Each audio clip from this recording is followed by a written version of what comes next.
From the library of the New York Stock Exchange at the corner of Wall and Broad Streets in New York City, you're inside the Ice House, our podcast from Intercontinental Exchange on markets, leadership, and vision in global business. The dream drivers that have made the NYSE an indispensable institution of global growth for over 225 years. Each week, we feature stories of those who hatch plans, create jobs, and harness the engine of capitalism. Right here, right now at the NYSE and at ICE's 12 exchanges and 6 clearinghouses around the world. And now welcome inside the Ice House. Here's your host, Josh King of Intercontinental Exchange. The New York Stock Exchange celebrates excellence each day that our opening bell rings. Another company marking an initial public offering. It might be a major event that one of our listed companies is sponsoring, like last August when FedEx Corporation, NYSE ticker symbol FDX, which listed here initially on December 28, 1978, rang the opening bell to celebrate the FedEx Cup, golf's season-ending $10 million championship series. There's another storied moment that happens just once a year, and it too is a celebration of excellence. And this year, FedEx was also there at the crowning moment, the checkered flag at the Daytona 500. Tens of thousands of fans screaming in the grandstand, millions more watching at home. In the 61st running of the Great American Race, opening the curtain on the 2019 season, you'd have seen, if you were watching glued to the set like me, the number 11 FedEx Toyota, driven by Denny Hamlin for Joe Gibbs Racing, grabbing the honors as darkness settled on Florida. A series of Big One multi-car crashes filling the straightaway in Hamlin's wake. It was the second Daytona 500 win for Hamlin and Joe Gibbs Racing in 4 years, which, in the annals of auto racing, puts Hamlin in league with only 11 other drivers in NASCAR's long history, those who've had multiple victories in the season opener spectacular. Names like Richard Petty, who won it 7 times, Cale Yarborough, who took 4 checkered flags, Bobby Allison, Dale Jarrett, and Jeff Gordon, who won 3 each, and Hamlin and 6 others who've now won 2. I was indoctrinated as a NASCAR fan watching the aforementioned Mr. Jarrett behind the wheel of the number 88 UPS Ford for Robert Yates Racing toward the end of Jarrett's career. But UPS scaled back its sponsorship of NASCAR not long after Jarrett left the ride, leaving Hamlin a clear lane representing the big delivery services in Victory Lane, and he's represented the industry well. 32 NASCAR Cup Series checkered flags, and a spot in the championship playoffs every season he's competed full-time, now stretching to 12 seasons. Hamlin's best season may well be the one that's just begun. A win at Daytona in February will do that to the hopes of a driver, his team, and his owner. Atop the standings in points now, with 38 races spanning 10 months to go, he's got a long way before the season ending. That quest to emerge number 1 at the final race of the season at Homestead, Miami in Florida in November. That's why the winner of the Daytona 500 makes a pilgrimage to Manhattan, the media capital of the world, within hours of taking the checkered flag to build momentum and excitement for his sport and drive the interest of the fans from now till November. A year ago, Austin Dillon sat in the seat where I'm looking at Denny Hamlin sitting today, and we're honored that the NYSE is an annual stop for stock car racing's most recent champion. Does Denny have the car, the team, and the drive to go the distance? We'll find out right after this.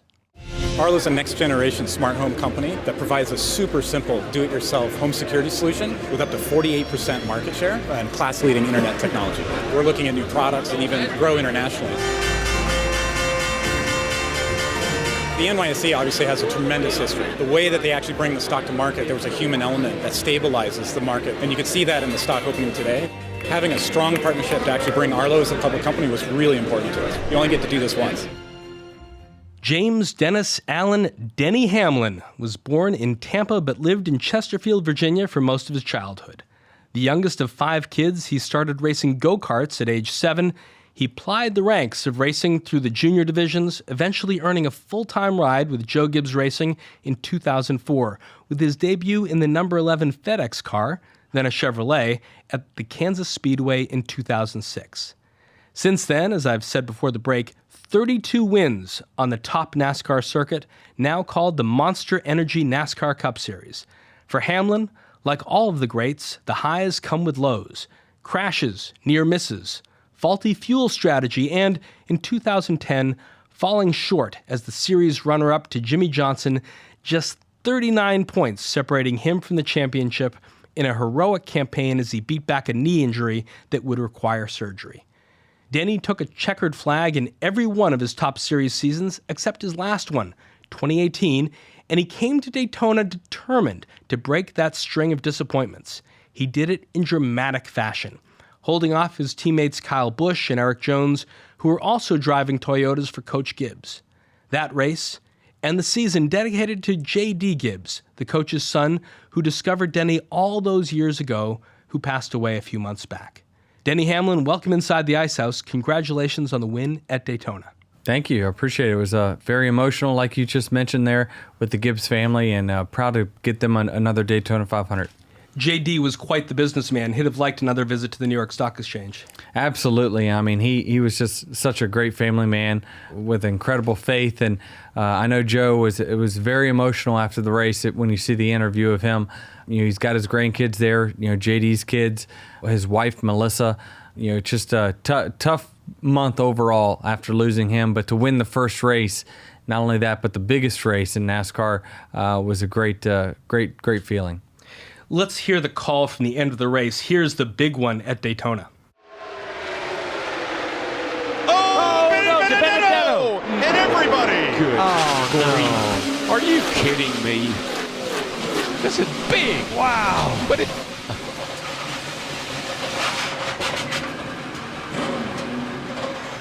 Boy, it just reminds me of the Clash.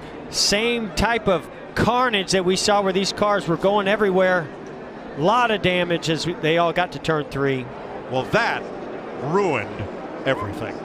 But Denny Hamlin, it didn't ruin everything for you. Nope, that was all right for me. I was in front of all that mess. So, yeah, there was, I don't know how many cars were in it. It had to be at least 15, but certainly, I mean, we see that on a very common basis in the Daytona 500.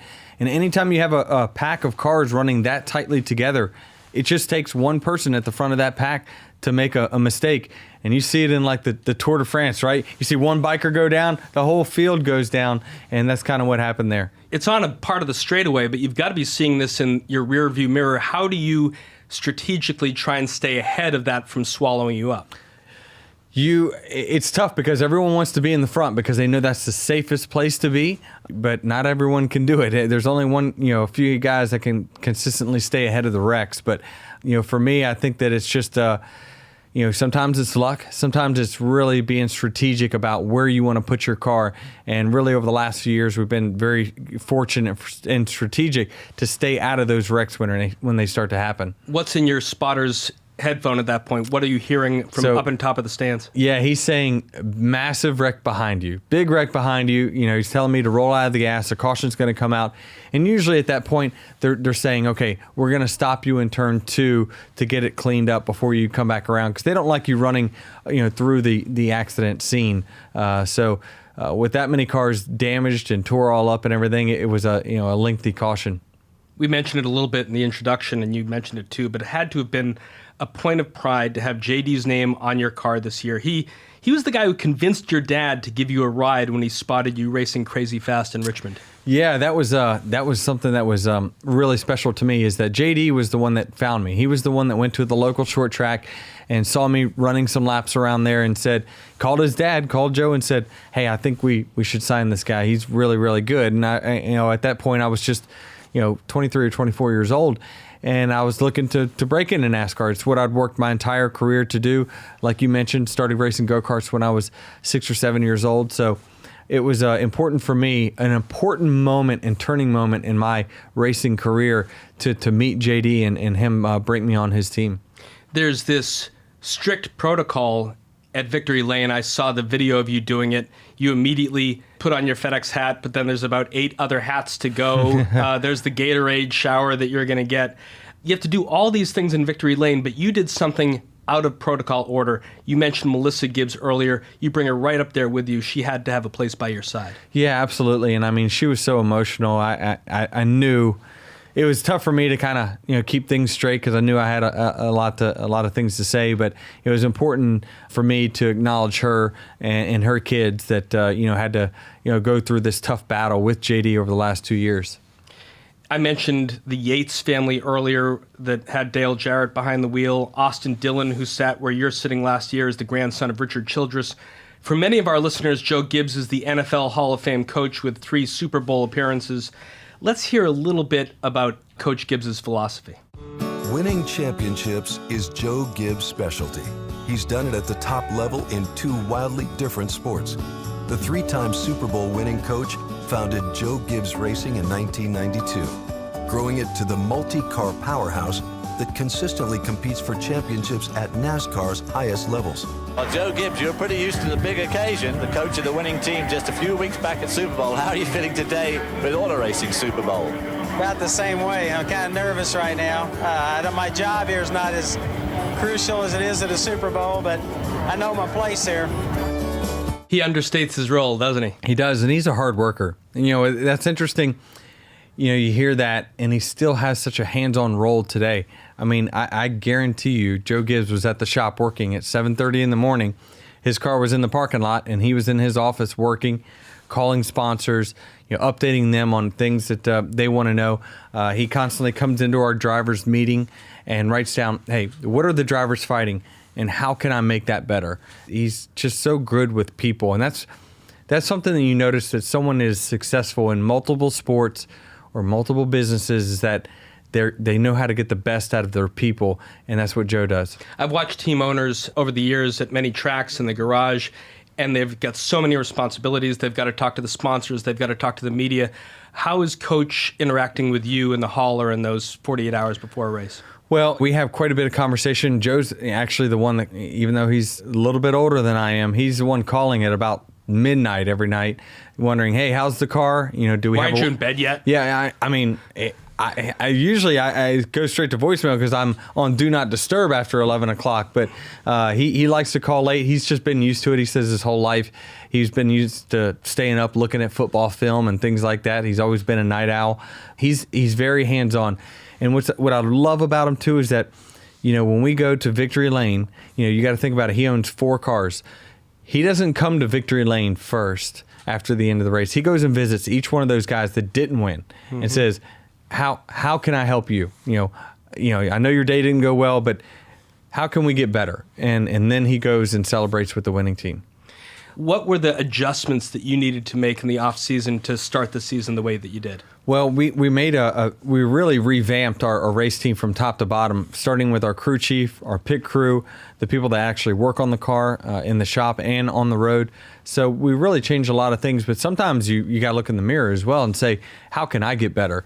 And so I really spent a lot of time this offseason working on looking at data, just like any other sport would look at film. I do all that for racing, and really took an analytics approach to say, what were my weaknesses? When I started in the outside lane, how did I do compared to how I was in the inside lane on restart? So you can find advantages. You just got to find, the gaps in the margins. The off season comes to an end. Time to put away for Denny Hamlin the golf clubs and the basketballs for a while.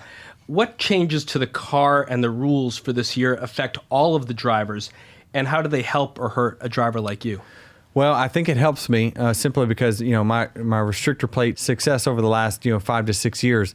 Now, we won't be running with actual restrictor plates, but we have a different rules package that's going to make the cars run closer together. And the hope of that effect is that you have, a big, kind of a pack of cars, even on the 1.5 mile racetracks instead of just the 2 mile. So for a fan's perspective, you're going from, hey, these are cookie cutter tracks, the racing's not all that great, to this could be some of the most exciting racing that we have starting this weekend in Atlanta. So I haven't got to run it yet, so I'm excited to get on the racetrack Friday and kind of test this thing out. The only downside, and it might not be downside to the fans, but downside to us, is that anytime you're going to run in a tight pack, what happens? Someone makes one mistake, it takes out a bunch of cars. So it could be pretty exciting to watch. So the hauler gets packed up in Charlotte, your primary car and your backup loaded into the upper deck. What are your thoughts as you head into a place so steeped in history as Daytona, a place you've won before, and your thoughts of what it will take to win a second time? Well, I just think about, past success and also past failures. And I think the reason that we won this time around is that I'd lost the race last year. I chose the wrong line, and I learned from that mistake when I had that same situation come up this year. So I think that you gotta be willing to learn at all times, and sometimes failures is what leads you to success. So you got past the failures. The big one is behind you. Let's hear the call from the very final lap at Daytona. Can't keep hooked up. 1 lap to go.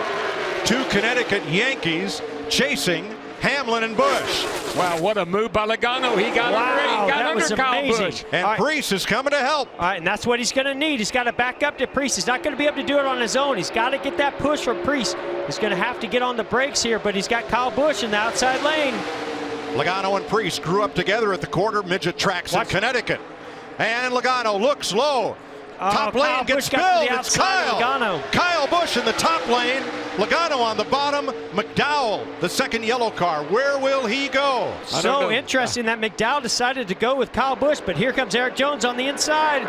Denny Hamlin. Hamlin off turn number 4. No, side-by-side battle to the finish. This time, Denny Hamlin wins his second Daytona 500 and wins it for Coach Gibbs in Toyota. In the 11 car. Wow. What a day for J.D. Gibbs, for Joe Gibbs, for that whole team. Mike, that's storybook stuff right there. That was meant to be. No post-traumatic stress listening to that call, huh? No, not at all. It's definitely some good memories, and I hadn't actually heard the last lap call yet, so that was interesting to kind of hear that all going on, and I knew that what was going on inside of my head at the time. So yeah, it's just a great night, and I'll relive it the rest of my life for sure. I think you said at the news conference, I only survived because I had a teammate back there giving me 2 bumpers to block with instead of 1. Of the 40 cars that entered the race, the casual viewer doesn't think too much about teamwork among drivers, but Kyle Busch really helped you win that race. How does that happen? Yeah, I mean, we worked so well as teammates together. He gave me the option to pull in front of him on that final restart to then try to guarantee one of the 2 of us was going to win the race for Joe Gibbs Racing, but also allowed him to go on offense and make a move. If I was going to be lining up beside him, there was a chance that somebody behind us was going to jump us and win the race. And so we tried to ensure that one of our team cars won it. I just happened to be on the good end that time. I read a piece where you're looking at the clock inside your car. I know what time it was because I was waiting for a table at our 7 p.m. reservation at Brandywine Restaurant up in the Catskills, and I'm thinking during the red flag, man, this is late. And at the finish, it's 1, 2, 3 Toyotas for JGR, beating back the field of Chevys and Fords. When I first started watching NASCAR, there wasn't a Toyota in the field. How has it become so successful? I think that the NASCAR fan in general has really embraced the Toyota brand and realized, how many factories that they have here in the U.S. and they are a U.S. car is out on the road when you look at all the parts and pieces. And so even though there was some resistance for the first couple of years, they're in the sport now, I think probably 13th, 14th year that they've been in the sport. The fan has really embraced them, and obviously they've been a great partners of ours at Joe Gibbs Racing, and they give us the tools that we need to go out and succeed. Even though we might not have the numbers that the other teams have, the Fords or Chevys have 12 and 13 cars each, and we have just 5, we can still make it successful. Denny, Kyle Busch, your teammate, said, and I quote, "Brains come unglued. That's all it is. The brain's connection to the gas pedal foot just doesn't quite work the same anymore." How do you keep your brain glued during a red flag with darkness descending on Daytona and just a few laps to go? Well, I just rest on past experience. I mean, trust me, if I was a rookie, there's no way I'm nervous the whole time during the caution. I'm worried about the mistakes. I second guess myself and I'll probably lose the race. But I'd been there so many times before that I was comfortable in the decisions that I was going to make, and I was going to live with the outcome. Do you meditate? Do you hear a lot of radio traffic? Do you try and tune stuff out? I try to tune out quite a bit. But for me, I'm also listening to the spotter, the one that's telling me what's going on around me, because that's how I drive the car faster, is he has to tell me where the cars are around me so I can use those cars to go faster. A 23-year-old J.D. Gibbs was a tire changer for Dale Jarrett, who I mentioned earlier, at Daytona in 1993. He forgot to secure all 5 lug nuts in the final pit of that race, giving everyone white knuckles in the final laps.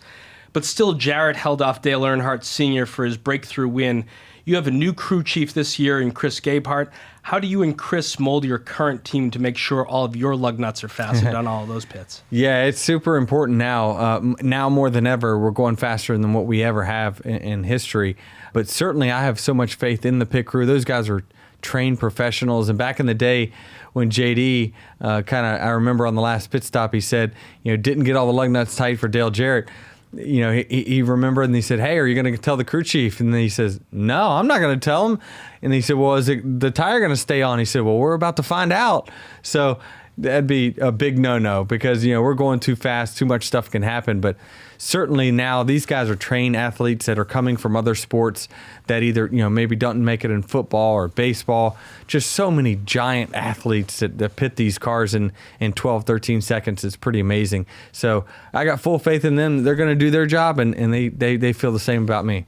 When we come back, more with 2019 Daytona 500 winner Denny Hamlin, his start in the sport, where the season and the sport itself go from here.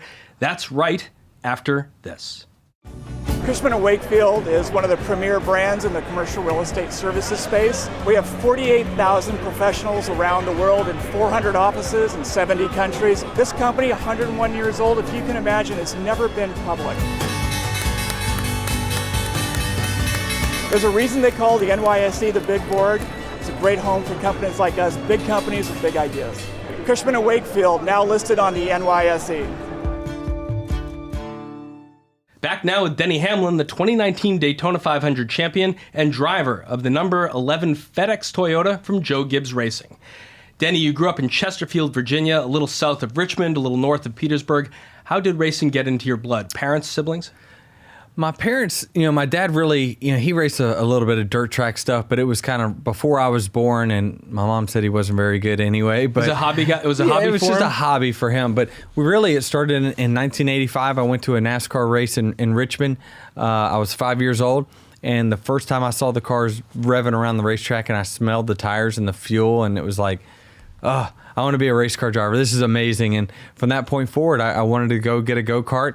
And my parents, waited until I was, of age. At that time, you had to be, 7 years old to go out there and run. So we waited till then, got a go-kart, took it to the track, and instantly was hooked from then on. Do you just buy a go-kart off the rack, or do you have to build it from the wheels up? No, we bought it right out of the newspaper. It was like 200, quote-unquote, race ready, which means, it's just kind of sitting in this guy's backyard.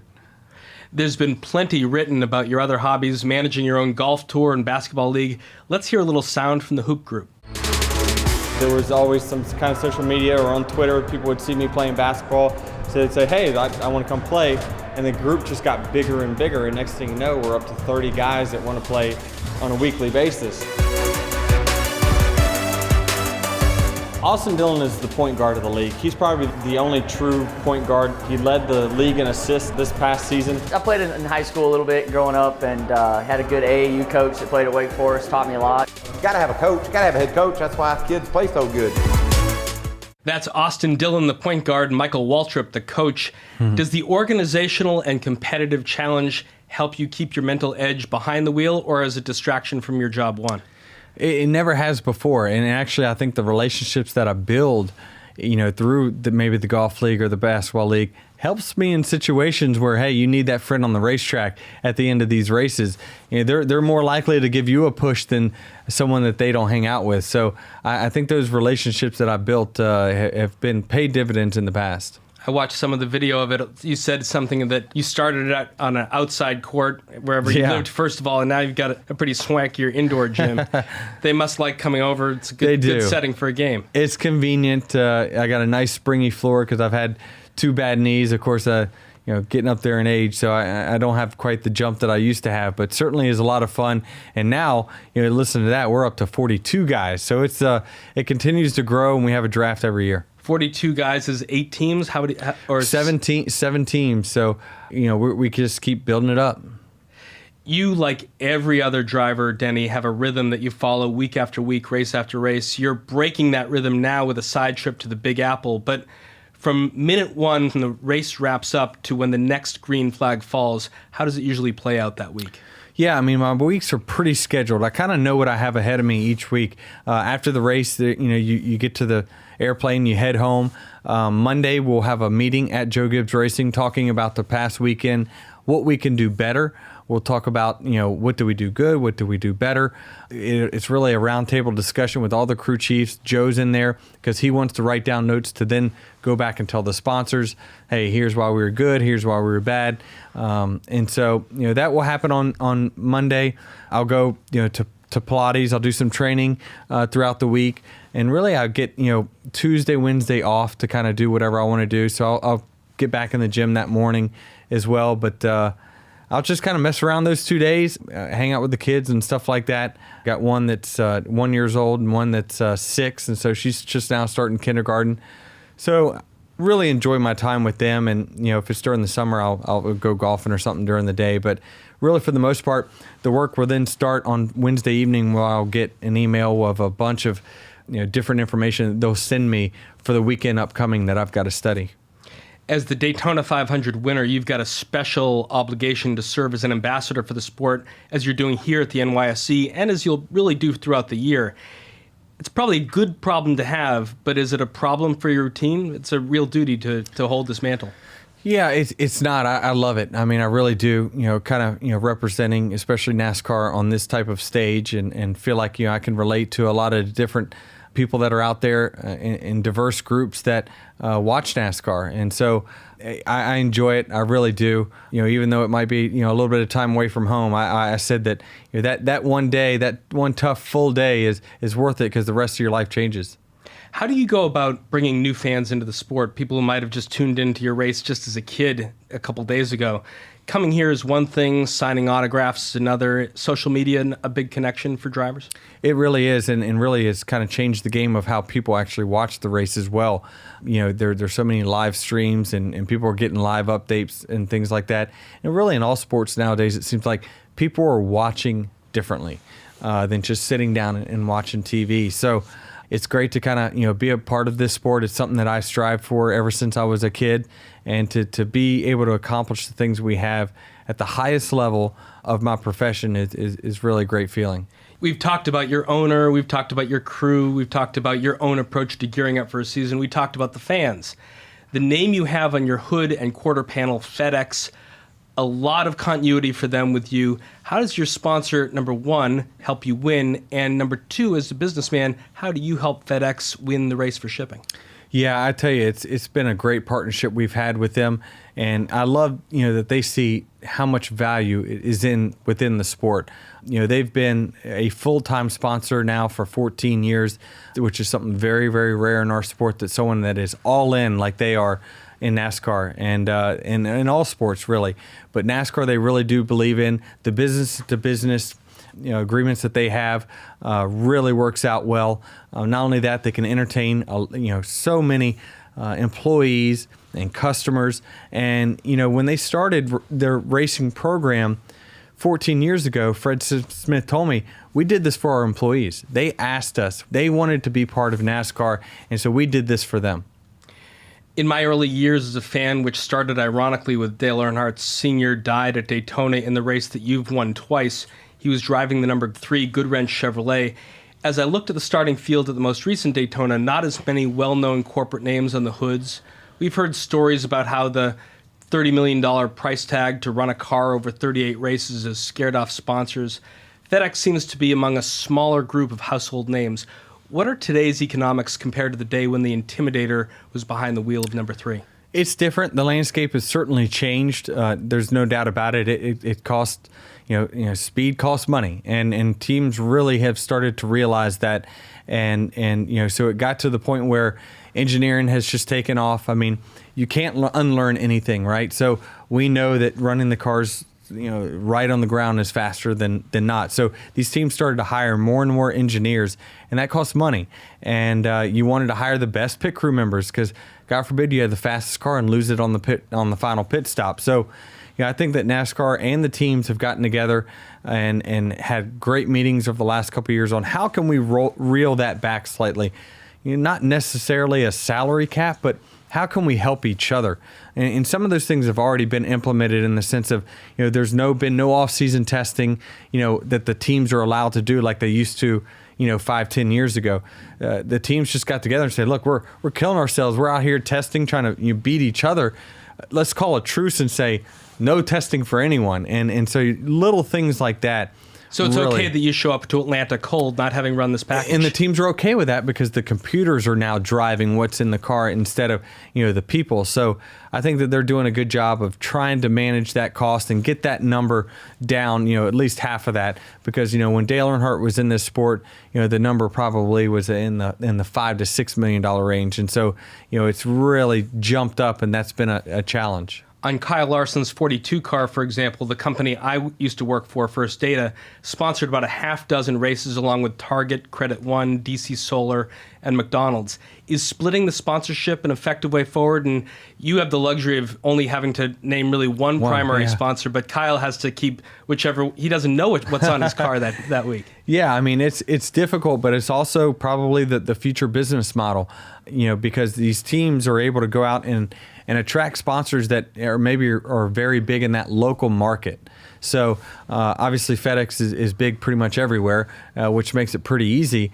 But some of these companies like you talked about, they're niche companies that are good and big in certain areas and want to really promote their business or entertain customers at certain racetracks. So it's definitely a feasible business model that seems like the teams are doing to fill the void of the money that's missing. The next super speedway race is Talladega, April 28th. How quickly can NASCAR incorporate the data and telemetry from Daytona to make any changes to the way the next high-speed race is run? Is there anything different you'd like to see from the way Daytona played out, mindful that the results were favorable to you, or is everything A-okay? I think everything's A-okay. It's the drivers making the mistakes. I mean, that's the bottom line about it, is that if we all held our line and raced, within our means, then we wouldn't have the wrecks. It's not the cars causing the wrecks. Now, certainly the package that we have causes us to run closer together, but we're the ones that are not willing to give the person on the inside or the outside a foot of room to maneuver his car. So that's kind of the issue with it. But certainly, I mean, when you think about it, the fans come there to see a lot of excitement, and sometimes they come there to see those 15-car pileups, and that's just part of our sport. The last few years have been tough for NASCAR for a couple of reasons. Some of the legendary names, like Jeff Gordon, retired. There's been some stories about tracks removing grandstands so the seats aren't looking so empty. Yet I've heard you on a few podcasts talking about this being the golden age of racing. Make the case for that. Well, I think that the best years are ahead.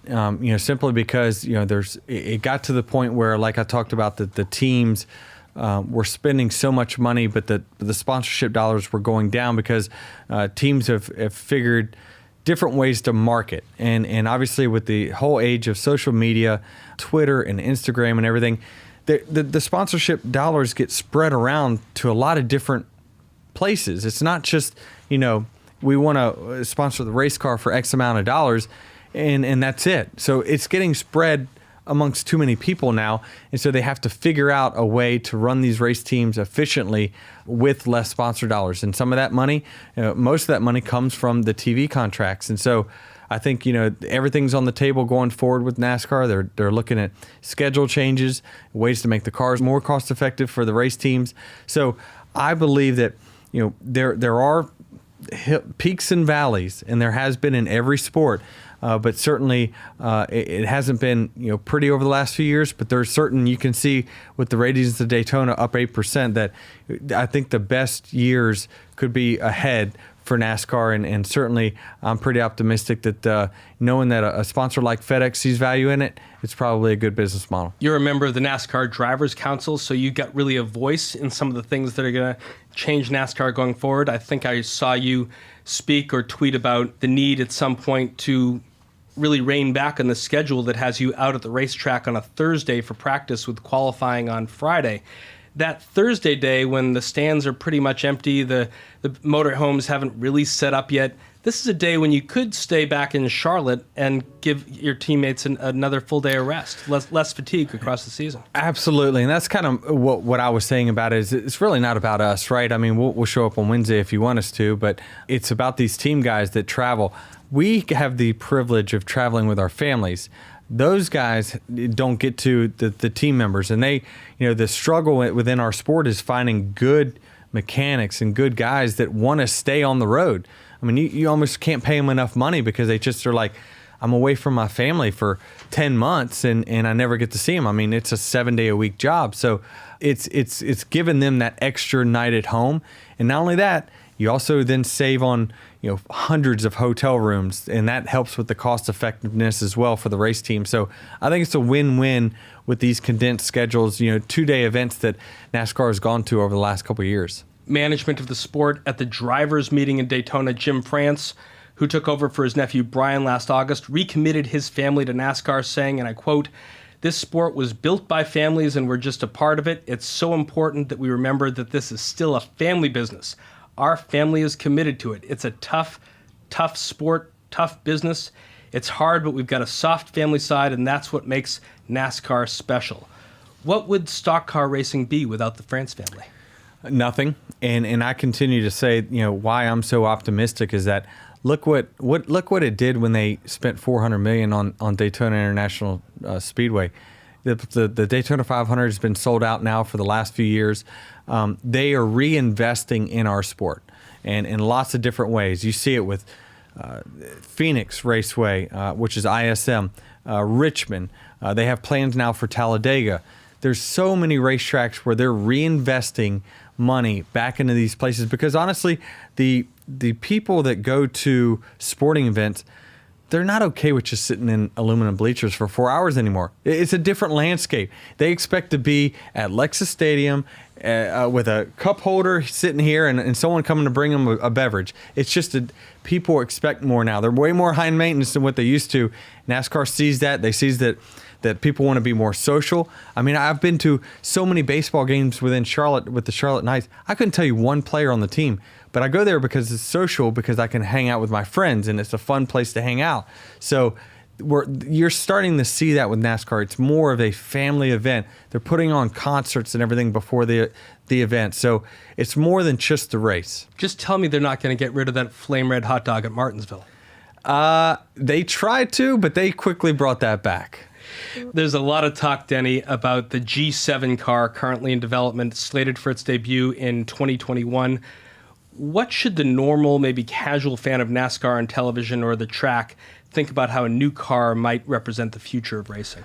Well, I think it's important for the manufacturers to be able to identify, and they want their car seen as the same car that you can go out and buy on the street. Now, obviously, that's not going to be the case, but certainly there was an aspect to stock car racing that was stock, and it kind of morphed its way away from that. But, you saw with the reduction of horsepower that's starting this year with 550 horsepower, that's a little bit more like what you'll see on a showroom floor for a high-performance vehicle. The 700, 900 we used to have just a few years ago wasn't realistic. And so I'll be interested to see that new generation car that will be in the track in probably just a few 2 or 3 years, where the manufacturers take it. Will it look even more like a street car? How much technology will be built into it, similar to what you see on the inside of a street car? It's something I'm pretty excited about.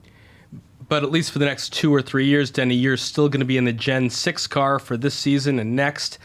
For those picking up your upcoming journey to Atlanta, and then Las Vegas, Phoenix, and LA, and all the races that follow, what are the signs they should be looking for from Denny Hamlin and the number 11 FedEx as keys to that you're on your way to a championship in Miami? Well, I think it comes down to leading laps. I think that's a great barometer for how are you truly running. I mean, you can win races, but sometimes you might luck into them or something like that. Eventually, you got to have preparation, but are you leading laps? That means you have speed. And when you have speed, you win more races. And for us, we want to win, at least 3 to 4 races before the playoffs start to give us a nice cushion of playoff points. And that's something that we've struggled with over the last couple of years. If we can do that, we'll be pretty successful and hopefully have a chance in Homestead. Denny Hamlin, good luck with the rest of the season. Thanks for joining us inside the Ice House. Thank you. That's our conversation for this week. Our guest was Denny Hamlin, winner of the 61st running of the Daytona 500, the great American race. If you like what you heard, please rate us on iTunes so other folks know where to find us. And if you've got a question or a comment you'd like one of our experts to tackle on a future show, email us at icehouse@theice.com or tweet at us at NYSE. Our show is produced by Pete Ash and Ian Wolfe with production assistance from Ken Abel. I'm Josh King, your host, signing off from the Library of the New York Stock Exchange. Thanks for listening. Talk to you next week. Information contained in this podcast was obtained in part from publicly available sources and not independently verified. Neither ICE nor its affiliates make any representations or warranties, express or implied, as to the accuracy or completeness of the information and do not sponsor, approve, or endorse any of the content herein, all of which is presented solely for informational and educational purposes. Nothing herein constitutes an offer to sell, a solicitation of an offer to buy any security, or a recommendation of any security or trading practice. Some portions of the preceding conversation may have been edited for the purpose of length or clarity.